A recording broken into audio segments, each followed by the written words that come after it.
এই হচ্ছে আমার সেই নতুন চ্যানেল যে চ্যানেল থেকে প্রতি মাসে $১,০০০ প্লাস আর্নিং হচ্ছে এবং যেটার আপডেট আমি প্রায়ই আপনাদেরকে দিচ্ছি আমার টাইমলাইনে। তো এখানে গত ৬ মাস কি ৭ মাসের আর্নিং রয়েছে। অর্থাৎ মোটামুটি যেদিন থেকে আ মনিটাইজেশন শুরু হয়েছে অর্থাৎ ডিসেম্বর থেকে তার সমস্ত আর্নিং রয়েছে। আমি যদি আ রেভিনিউ না, আমি যদি এখানে ডেট ওয়াইজ সাজিয়ে দেখাই তাহলে বুঝবেন। ডিসেম্বরে $৮, জানুয়ারিতে $৪৫, ফেব্রুয়ারিতে $২৩, মার্চে $৩৭, এপ্রিলে হচ্ছে $৩৪১, মে মাসে ১২০০ প্লাস, জুন মাসে ১২০০ প্লাস আর অনগোয়িং জুলাই, এটা জুলাই চলতেছে, আজকে হচ্ছে জুলাইয়ের ২৭ তারিখ, আজকে কিন্তু $৯৩৪ আর্ন হয়েছে এবং এখন পর্যন্ত টোটাল আর্নিংটা হচ্ছে প্রায় $৩,৮৭২। আমি এটা কেন দেখাচ্ছি? এখান থেকে আপনাদেরকে একটি হিসাব বোঝাচ্ছি যে দেখেন যে ইনকাম কিন্তু আধ্যাত্মিকভাবে আসে না। একটা চ্যানেল খুললাম, ভিডিও দিলাম, ১ম ১ মাস ২ মাস হয়তো আর্নিং নাই, তারপর ধীরে, ধীরে বাড়বে। আর যখন বাড়বে তারপরে মনে হয় সুখ আর সুখ। এরপর আর্নিং আসতেই থাকবে। আর আমি শুধু বসে, বসে টাকা গুনবো। ব্যাপারটা কিন্তু একদমই না। যদিও আমরা অনেক সময় ভাবি যে প্যাসিভ ইনকাম কিছুটা এরকম। যে একবার যত্ন করে অ্যাকাউন্ট বা চ্যানেলকে গ্রো করাতে পারলে আর কখনো পিছনে তাকাইতে হবে না। এরপর শুধু টাকা গোনার পালা, তাই না? এক্সাক্টলি ঠিক আছে, কিন্তু এক্সাক্টলি বিষয়টা ওরকম না। মানে আরাম আছে, বাট ভালো আর্নিং এর জন্য যতই প্যাসিভ আর্নিং মেথড হোক না কেন, প্রতিনিয়ত এবং প্রতিদিন আপনাকে কাজ করে যেতে হবে। বরং গত মাসের চাইতে রানিং মাসে বা আগামী মাসে আপনাকে বেটার পারফরম্যান্স করতে হবে। মানে আগের চাইতে ভালো কিছু করতে হবে। একই জিনিস করে যাবেন অথবা আর্নিং শুরু হয়ে গেলে আপনি একটু রেস্ট নিবেন, রিল্যাক্স করবেন, তখনই কিন্তু আপনার পতন শুরু হবে। আমরা যেটা প্রবাদে জানি যে মানুষ যখন আ অহংকার উপলব্ধি করে বা নিজেকে বিশাল কিছু মনে করতে থাকে, তখনই কিন্তু মানুষের পতন শুরু হয়। যতক্ষণ পর্যন্ত একজন মানুষ পরিশ্রমী এবং বিনয়ী থাকে, ততক্ষণ পর্যন্তই কিন্তু তার উন্নতি অ্যান্ড উন্নতি হতে থাকে। তো যাই হোক, এই আর্নিং এর যে হিসাবটা ড্যাশবোর্ড থেকে যেটা দেখতেছেন, এখান থেকে এটা প্রতীয়মান যে ডিসেম্বর এই সময়ে গত ২৫শে ডিসেম্বরে মনিটাইজেশন পাওয়া হয়েছিল, মাত্র $৮ আর্নিং হয়েছে। জানুয়ারিতে একটু বেটার ফলাফল হয়েছে $৪৫। ফেব্রুয়ারিতে তেমন কাজ করা হয়নি, এই কারণে কম। মার্চ মাসেও তেমন হয়নি। বাট এপ্রিলে মোটামুটি কয়েকটি ভিডিও আমার র‍্যাংকিংয়ে চলে যায় কাজ করতে, করতে। দেন আর্নিংটা বাড়তে থাকে। এবং সত্যিকার অর্থেই যে এপ্রিল, মে, জুন এই ৩ টা মাস আমি এত বেশি পরিশ্রম করেছি, অর্থাৎ কখন খেয়েছি, কখন ঘুমিয়েছি, কখন শুক্রবার গেল, কখন শনিবার গেল, মাস শেষ হয়েছে কিনা, এই জিনিসগুলো আমি আসলে বুঝতে পারিনি। এতটাই কাজের মধ্যে ডুবে ছিলাম। ফাইনালি চ্যানেলটাতে অনেক বেশি র‍্যাংকিংয়ে চলে যায়। চ্যানেলে অনেকগুলো ভিডিও ভাইরাল হয়। মিনিমাম এ পর্যন্ত অনেকগুলো, অর্থাৎ প্রায় ৬ টা ভিডিও মিলিয়ন প্লাস ভিউজ আছে এবং আরও কতগুলো ভিডিও প্রায় মিলিয়নের কাছাকাছি আছে। হয়তো খুব শীঘ্রই মিলিয়ন প্লাস হয়ে যাবে। বাট দেখেন জুলাই মাসে এসে কিন্তু আমি টোটালি মাত্র ৩ টা কি ৪ টা ভিডিও বানিয়েছি সময় দিয়ে বা যত্ন করে। এছাড়া কিন্তু আর সময় দিতে পারিনি। এক হচ্ছে আমার আ ফ্যামিলিগত ব্যস্ততার কারণে। আর ২ হচ্ছে আমার মধ্যে এই যে টানা ৩ মাস একটানা কঠোর পরিশ্রম করার ফলে শরীরের মধ্যেও কি বলে আলসেমি বলেন বা একটা রিল্যাক্সের প্রয়োজন আছে, সেটা করেছি। আর আপনারা জানেন যেহেতু আমি দীর্ঘদিন থেকে ফ্রিল্যান্সিং সেক্টরের সঙ্গে রয়েছি, সো আমার কিছু শারীরিক সমস্যা তৈরি হয়েছে ইতোমধ্যে। অর্থাৎ বেশিক্ষণ কম্পিউটারে কাজ করলে আমার মানে ডান হাতের মধ্যে পেইন শুরু হয়, ঘাড় পর্যন্ত। কারণ সময়টা তো আর কম না। এই একইভাবে একই চেয়ারে বসে থেকে আমি টানা ১৫ বছর ১০ মানে ১৪-১৫ বছর ধরে কাজ করছি। তাহলে বোঝেন। তো যাই হোক, এর কারণে এই মাসে আসলে শারীরিক অসুবিধার কারণে, পারিবারিক ব্যস্ততার কারণে ওইভাবে বসতে পারিনি। তারপরও যে বানাইনি ভিডিও তা না। মোটামুটি ৪ টা ভিডিও বানিয়েছি। সেখান থেকে আবার ৩ টা ভিডিওই ৪ টার মধ্যে প্রায় ৪ টাতেই ভালো ভিউ আছে। তবে ৩ টাতে যথেষ্ট ভিউ, অর্থাৎ ৫০০ কে প্লাস ভিউজ আছে। কিন্তু এটা যথেষ্ট ছিল না। কারণ মে, জুন এপ্রিল এই মাসগুলোতে যেভাবে ভিডিও বানিয়েছি প্রায় ২ দিন পর, পর বা ১ দিন পর, পর একটা করে ভিডিও বানিয়েছি। মানে ৩০ দিনে ৩০ টা ভিডিও এরকম আরকি ব্যাপার-স্যাপার। আর একেকটা করে ভিডিও বানাতে ২৪ ঘন্টা পার হয়ে যায়। মানে মানে একটা ভিডিও বানাতে বসলে রাত-দিন একাকার করে ফাইনাল আউটপুট না আসা পর্যন্ত থেমে যাইতাম না। ঠিক আছে? মানে কোয়ালিটি যতটুকু মানে দেয়া যায় তার সর্বোচ্চ চেষ্টা করা হয়েছে। এর ফলে ভিউজ বেশি হয়েছে, সাবস্ক্রাইবার বেশি হয়েছে, ফলে আর্নিংটাও বেশি হয়েছে। অপরদিকে এই জুলাইয়ে দেখেন একটু কম সময় দেয়া হয়েছে, তারপরে ৯৩৪ এসেছে। এইটা কিন্তু ওই ৪ টা ভিডিওর জন্য আসেনি। বরং আগের ভিডিওগুলো যে আছে তার যে একটা প্রবাহ এখনো চলতেইছে, সেই আর্নিংটা এসেছে। যদি ওইগুলো না থাকতো তাহলে কিন্তু এই মাসে আমার $২০০ ও আর্নিং হবার মতো ছিল না। তো আমি ফাইনালি একটা কথাই বোঝাতে চাচ্ছিলাম যে দেখেন যে আসলে $১,০০০ হবে নাকি $১,২০০ হবে নাকি $৩০০ নাকি $৫ ইনকাম হবে প্রতি মাসে আপনার। এটা সম্পূর্ণ আপনার পরিশ্রম, আপনার মেধা, আপনার ধৈর্যের উপর নির্ভর করে। এমন না যে একবার $১,০০০ আর্নিং হওয়া শুরু হয়েছে বিধায় পরবর্তী মাসগুলোতেও ওই রকমভাবেই হতে থাকবে এমনটা না। বুঝছেন? প্রতিনিয়ত আমরা যারা অনলাইনে কাজ করি, প্রতিনিয়ত আমরা নিজের সঙ্গেই চ্যালেঞ্জ করি। নিজেই নিজেকে বারবার ছাড়িয়ে যাওয়ার প্রচেষ্টা করি। আর কেউ যদি একবারে এরকম একটু ভালো আর্নিং হবার পর সে যদি আলসেমি করে শরীরের মধ্যে ভাব লাগিয়ে ফেলে যে আমি তো বিশাল বড় ফ্রিল্যান্সার হয়ে গেছি। সো এখন আমি রিল্যাক্স করি। তাহলে কিন্তু দেখবেন যে কয়েক মাস পর সে আবার শূন্য হয়ে গিয়েছে। ঠিক আছে? তো এই জিনিসটা এইজন্য আপনাদের সামনে মানে উপস্থাপন করলাম। আর যদি এমনও হয় দেখেন এখানে $১,২০০ আর্নিং হয়েছে। আপনার পরিশ্রম, আপনার কোয়ালিটি বা আপনার ক্রিয়েটিভিটির লেভেল যদি ডে বাই ডে ইমপ্রুভ করতে থাকেন, একটা সময় দেখবেন যে $১,২০০ না, এটা $১২,০০০ এ উন্নতি হতে পারে। আর এটা সম্ভব শুধুমাত্র এই কনটেন্ট ক্রিয়েট থেকে। আর অন্য কোনো সেক্টর থেকে এত ইজি না। প্রায় অসম্ভব বলতে পারেন। যদিও আগে ক্লায়েন্ট প্রজেক্টে হতো, কিন্তু এখন তো ক্লায়েন্ট প্রজেক্ট নাই। বড়, বড় যে ফ্রিল্যান্সার, প্রো লেভেলের ফ্রিল্যান্সার তারাও কিন্তু বলা যেতে পারে প্রায় ক্লায়েন্টের প্রজেক্ট নাই তাদের হাতে। শুধুমাত্র এআই আসার কারণে। ঠিক আছে?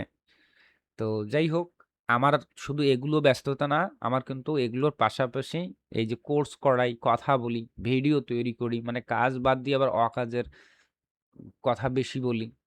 আর অকাজেরও বলব না, মানে এই যে কোর্স করাতে গেলে অনেক সময় দিতে হয়। আপনারাও জানেন যে একটা মানুষের সঙ্গে কথা বলা, আবার কোর্সের ভিতরে অনেকে অনেক সমস্যায় পড়ে, সেই সমস্যাগুলোর উত্তর দেয়া।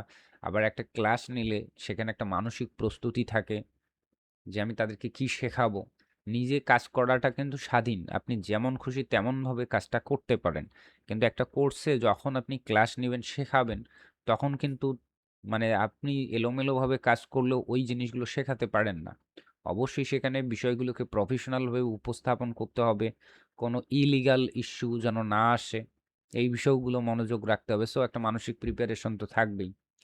ঠিক আছে না? তো কোর্স করালেও কিন্তু প্রচুর সময় ব্যয় হয়। তো অনেকেই প্রশ্ন করেন যে, "ভাই আপনার তো মাসে এত $1000 ইনকাম হয়, তাহলে আপনার কোর্স করানোর কি দরকার? এবং এত টাকা দিয়ে কেন? আপনি তো ফ্রিতেও কোর্স করাতে পারেন।" আমি এই কথাগুলোর উত্তর বারবারই দিয়েছি যে, সহজে কোনো কিছু পাইলে সেটা মানুষ মূল্যায়ন করতে পারে না। ঠিক আছে? তার উপর আমি যেহেতু আমার নিজের কাজ, গুরুত্বপূর্ণ কাজ বাদ দিয়ে সময় দিয়ে মানুষকে শেখাচ্ছি, সো আমার পারিশ্রমিক আমি কম রাখবো না। ঠিক আছে? বরং আমি মনে করি আমি যে এই জিনিসগুলো শেখাচ্ছি, এটাই তো বিশাল। কেউ এই ধরনের আর্নিং করলে এত মানে পার মান্থ $1000 প্লাস আর্নিং করে কেউ ওই কোর্স করাতে যাবে না ওই ৫-১০ হাজার টাকার জন্য। ওই সময়টা তার নাই। আপনারা যারা এটা বলেন সেটাও ঠিক এবং আমি এটা অ্যাকসেপ্ট করি যে এমনটাই হয়। কিন্তু আমি বারবার যেটা আপনাদেরকে বলতে চেয়েছি যে আমি চাই আমি যদি আর্নিং করি সেই মেথডগুলো আর ১০ জনকে শিখিয়ে তারাও যদি সেই বেকারত্বের জায়গা থেকে আর্নিং করতে পারে, নিজে যদি সচল হতে পারে, লাইফ সেটেল করতে পারে, তাহলে আমি মনে করব যে আমি হাজার কোটি ডলার ইনকাম করতে পারি। কিন্তু দিন শেষে অন্যের সফলতার কারণ হব বা তার সফলতার সঙ্গে আমার কিছু গাইডলাইন বা সহযোগিতা থাকবে। তো এর চাইতে পরিতৃপ্তি বা কি বলে আনন্দ বা তৃপ্তি, সন্তুষ্টি আর হয়তোবা কোথাও খুঁজে পাবো না। আর প্রায়ই আপনাদেরকে কিন্তু আমি বলি যে আমি যে জায়গা থেকে এতদিন পর্যন্ত ফ্রিল্যান্সিং করে টিকে আছি বা যে বর্তমানে যতটুকুই অবস্থান করি না কেন, এটা কিন্তু আমার জন্য যথেষ্ট সন্তুষ্টজনক। যেখানে আমি মানে মাসে ৩,০০০ টাকা ইনকাম করার মতো এবিলিটি ছিল না। যেখানে আমি ১০,০০০ টাকার স্যালারি পেলেও ১৫,০০০ টাকার স্যালারি পেলেও আমি অনেক খুশি হতাম। সেই জায়গায় আমার মান্থলি আমি কোর্স না করিও, ক্লায়েন্ট প্রজেক্ট বা ইউটিউব এটা সেটা মিলিয়েও কম করে হলেও $১,000 থেকে $১,৫০০ আর্নিং করা আমার জন্য খুব কঠিন কিছু না। ঠিক আছে? সো এই যে ফাইন্যান্সিয়াল ব্যাপারটিতে বা ইনকামের দিকের ব্যাপারটিতে আমি যথেষ্ট সন্তুষ্ট। কিন্তু আমি মনে করি যে আমার এই সন্তুষ্টি না, বরং আমি যাহা শিখেছি তাহা যদি আর ১০ জনের মধ্যে ছড়িয়ে দেই, তো সেটা শুধু আমার সন্তুষ্টি না, মনে হয় অ্যাজ এ সামাজিক মানুষ হিসেবে এটা আমার একটা সমাজের নিকট দায়বদ্ধতা। শেখানো উচিত। আর আপনারা ভালো করেই জানেন বাংলাদেশের পরিস্থিতিতে চাকরি কিন্তু এত সহজ নয়। আপনি মেধাবী হতে পারেন, আপনি দক্ষ হতে পারেন, আপনার ভালো রেজাল্ট থাকতে পারে। তাই বলে যে আপনার কনফার্ম চাকরি হবে এবং ভালো চাকরি হবে, এই নিশ্চয়তা কেউ আপনাকে দেবে না। কারণ প্রতি বছর এরকম ১০ থেকে ১২ লক্ষ মাস্টার্স পড়ুয়া বের হয়। সেই অনুপাতে চাকরির পোস্ট হয়তো খালি থাকবে সরকারি, বেসরকারি মিলিয়ে ১ লাখ, ১.৫ লাখ। তাহলে বাকিরা যাবে কোথায়? তাই না? তো আমাদের বাংলাদেশের কর্মসংস্থানের ২ টা দিক। এক হচ্ছে গার্মেন্টস সেক্টর, যেখানে হিউজ পপুলেশন জব করতেছে, কাজ করতেছে। আর একটা হচ্ছে বৈদেশিক জনশক্তি রপ্তানি। অর্থাৎ সারা বিশ্বে আমাদের প্রচুর মানুষ বিদেশে গিয়ে সেখান থেকে রেভিনিউ পাঠাচ্ছে দেশে বা সেখানে ইনকাম করতেছে। তো তারপরেও পরিস্থিতি এতই ডে বাই ডে আমাদের যাচ্ছে যে সেগুলো দিয়েও আমাদের আসলে মুক্তি ঘটবে না। বেকারত্ব বা কর্মসংস্থানের মুক্তি আসবে না। এটার জন্য মনে হয় বাংলাদেশে শুধুমাত্র নেক্সট জেনারেশনের জন্য অনলাইন ছাড়া এর কোনো বিকল্পই নেই এই সমস্যার সমাধানের। ঠিক আছে? কারণ অনলাইন মানে হচ্ছে এখানে আপনি ওয়ার্লড ওয়াইড ঘরে বসে থেকে ভিসা লাগবে না, পাসপোর্ট লাগবে না। সারা দুনিয়াতে আপনি কাজ করতে পারতেছেন।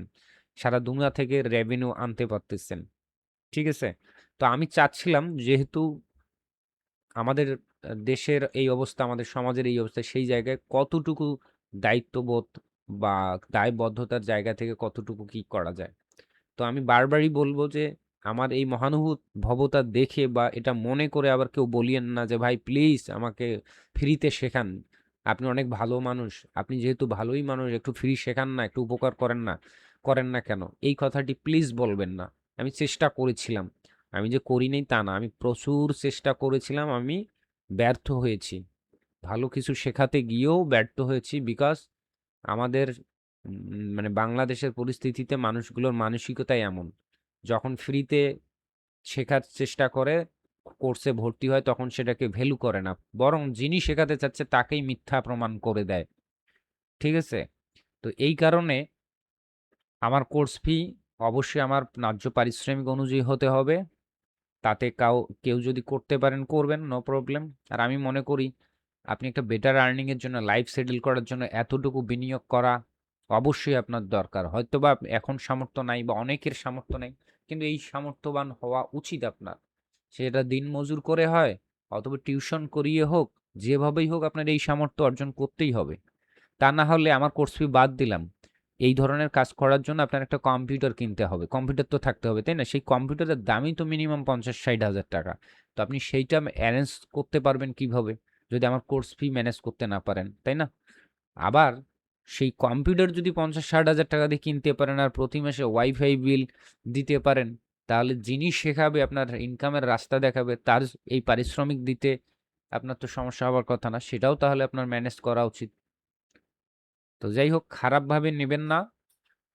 আমি কি বোঝাতে চেয়েছি বুঝছেন কিনা আমি জানি না। তবে আমি চাই যে আমার ইনকাম যাই করি না কেন, আমি মানুষকে কাজ শেখাতে চাই। সেটা ফ্রি না। ভালো কিছুই শেখাবো কিন্তু আমার পারিশ্রমিক নিয়ে।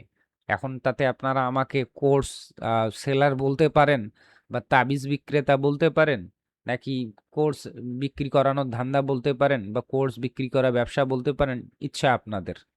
আমি আমার বয়ান বা আমার কথা আমি বললাম, আপনাদের ইচ্ছা। আপনারা কিভাবে অ্যাকসেপ্ট করবেন। তো ভালো থাকবেন সবাই। পরবর্তী কোনো ভিডিওতে দেখা হচ্ছে।